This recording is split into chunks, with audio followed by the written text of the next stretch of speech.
It didn't start with a mic drop or a chart record. It started in a fried chicken joint where a man with a gun made a choice that accidentally rewired hip-hop. You're about to hear 20 wild, buried, or flat-out unbelievable pieces of Kendrick Lamar's story, counted out one by one. But first, understand this. If a single moment in a grimy KFC had gone the other way, all of this might be dust. Ready? 1. Years before Kendrick had a stage name, his dad Anthony "Ducky" Duckworth was working at KFC when a local hustler named Top Dog walked in planning to rob the place. Ducky kept sliding him extra biscuits, showed him respect, and in that split second, Top Dog holstered the problem and walked. Years later, that same man signed Ducky's son. 2 biscuits traded for a life and a legacy. Fate didn't flip a coin. It bartered with butter. That tiny mercy became a compass needle he never stopped checking. When you grow up knowing one polite gesture kept your father breathing, every lyric starts to feel like a repayment plan. He raps like someone counting debts in rhyme schemes, balancing ledgers with metaphors. So when you hear him stress discipline or watch him duck the easy flex, remember, he was born from restraint, not excess. That origin story isn't cute. It's a contract he keeps signing in ink and intention. But mercy has a price, and Compton wasn't finished testing that kid. 2. Jump to Glastonbury 2022. Kendrick steps out wearing a Tiffany & Company crown of thorns, 8,000 diamonds, real blood dripping as he chants, "Godspeed for women's rights," days after Roe vs. Wade fell. It wasn't just performance. It was protest wrapped in luxury, bleeding across primetime screens. The message? Art can stab, sparkle, and sacrifice at the exact same time. And no, he didn't wipe the blood before the cameras cut. 3. Listen to the end of Mortal Man onto Pimp a Butterfly. That isn't a studio trick. Kendrick dug up a nearly forgotten 1994 Swedish radio interview with Tupac, sliced Pac's answers, and stitched his own questions around them, creating a séance on wax. He didn't just honor a legend. He resurrected one to interrogate himself. That's not homage, that's accountability with a ghost. 4. In 2020, he and Dave Free quietly launched pgLang. They refused to call it a label. They call it a language. Translation: a sandbox where Kendrick can stretch without label politics or fan expectations boxing him in. It's a creative embassy, not a castle, built to host, translate, and export ideas. 5. When it was time to say goodbye to TD, he didn't grandstand. He opened a plaintext site, oklahomama.com, and told the world this next album would be his last with the label that raised him.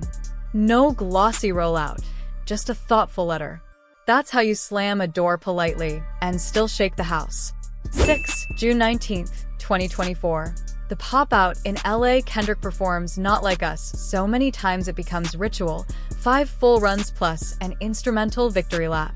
People called it petty. Nah. This was branding by bludgeon.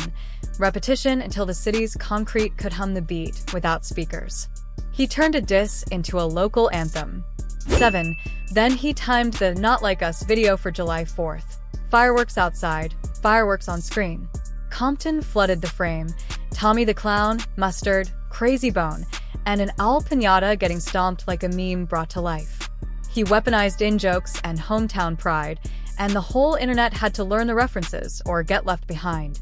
Freeze a frame from that video and it's like a yearbook for the city. Faces that never hit Billboard but built the backbone. Street dancers who taught rhythm to asphalt. Uncles who grill in alleys and call it catering. Kendrick packed references like Easter eggs, daring the algorithm kids to Google their way into Compton's living room. You either knew or you learned. Either way, the block got seen. 8. Tam's Burgers, immortalized in his lyrics, saw a 30 to 40% sales spike after the video and gave Kendrick free food for life. A lyric fed a business. A business fed a city. Kendrick didn't need an endorsement deal. He turned bars into currency for his neighborhood. That's a different kind of royalty check. 9. But not everyone was celebrating. Some shop owners near the shoot said the set wrecked their day's sales, blocked parking, and cost them real money. They demanded compensation. It's the messy flip side of culture in the streets. The art feeds attention, but attention can choke a cash register. Kendrick's winds ripple, some waves lift, some crash. Culture is messy when it's alive.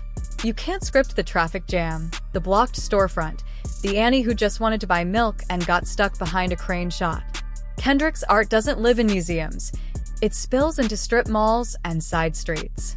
That spill has a smell, a sound, an invoice. The same community that celebrates the mural also needs rent money by 5. He forces us to see both. The banner on the wall and the bill on the counter. 10. All right, wasn't just a hook. It became a chant at protests. Crowds yelled, "We gon' be alright," like a promise to themselves when tear gas hit and headlines blurred. Kendrick didn't ask for that role.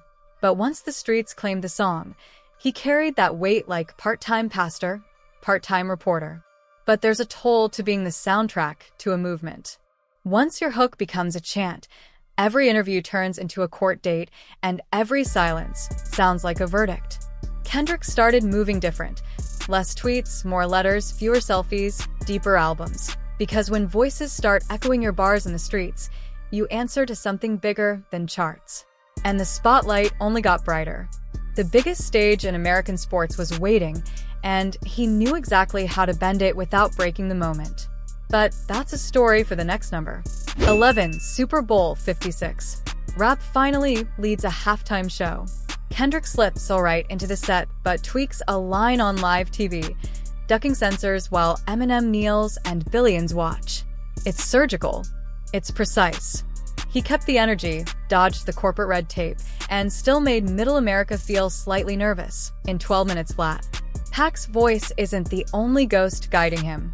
Kendrick treats archives like confessionals, digging through interviews, sermons, VHS hiss, anything that sounds like truth with dust on it. He stitches history into present tense, so listeners can't pretend the past is past. That's why the end of Mortal Man hits different. You're not just eavesdropping, you're being deputized. He's asking, if the heroes we quote could actually answer back, would we still tweet or finally do the work? 12. We Cry Together wasn't stitched from pretty takes. It was recorded live on March 15, 2020 in a single suffocating session. No polish, just two voices clawing at each other in a room. You're not listening to a song. You're trapped in a fight you can't escape. That rawness? Intentional. Pain has texture, and he refused to sand it down. 13. He loves hiding things in reverse. On Duckworth and Fear, he flips vocals backward, buries whispers, distorts the edges, sonic paranoia that mirrors lyrical paranoia. It's like he's borrowing from David Lynch, spinning the tape reels backward so your brain feels off-kilter while the beat stays steady. If you don't catch it, fine. If you do, welcome to the rabbit hole. Those backwards vocals aren't Easter eggs for nerds only. They're anxiety set to music. Flip them forward, and they still don't give you clean answers, because that's the point. Some fears don't translate neatly. He weaponizes confusion to make you feel the static he's rapping about. It's empathy by disorientation. When the beat snaps back to normal, you breathe out without knowing why, and that release is part of his storytelling toolkit. 14. Remember 2017 when he gifted his sister a Toyota Camry and the internet tried to clown him? He didn't rant. He just echoed his own mantra. Be humble. It wasn't a clapback as much as a sigh like, y'all missed the point again. Real gifts don't need chrome rims. Funny how the same timeline that mocked a Camry had to swallow a Pulitzer. That whiplash is Kendrick's favorite mirror trick. Hold up humility, then slam down history. He lets people clown the surface while he retools the foundation, then watches them trip over their own expectations when the awards come stamped in Latin. 15. Then a committee that had never honored rap had to admit the obvious. In 2018, Damn won the Pulitzer Prize for music. First rapper ever. The citation called it vernacular authenticity. But let's translate. He wrote bars so tight and so true the most old-school panel on earth said, okay, fine, he's undeniable. 16. He slid onto power not as Kendrick Lamar cameo, but as Laces, a jittery street kid hustling with pocket lighters. No glam, no wink at the camera. If you blinked, you missed him. If you caught it, you realized he can shrink into a role just as easily as he can swallow a stadium. 17. The effect of his music isn't theoretical. At Sweet Life Festival, a young woman told him flat out his songs stopped her from ending everything. He didn't pat her on the shoulder and move on. He brought her on stage, let thousands cheer her survival. He never said the heavy word. He didn't need to.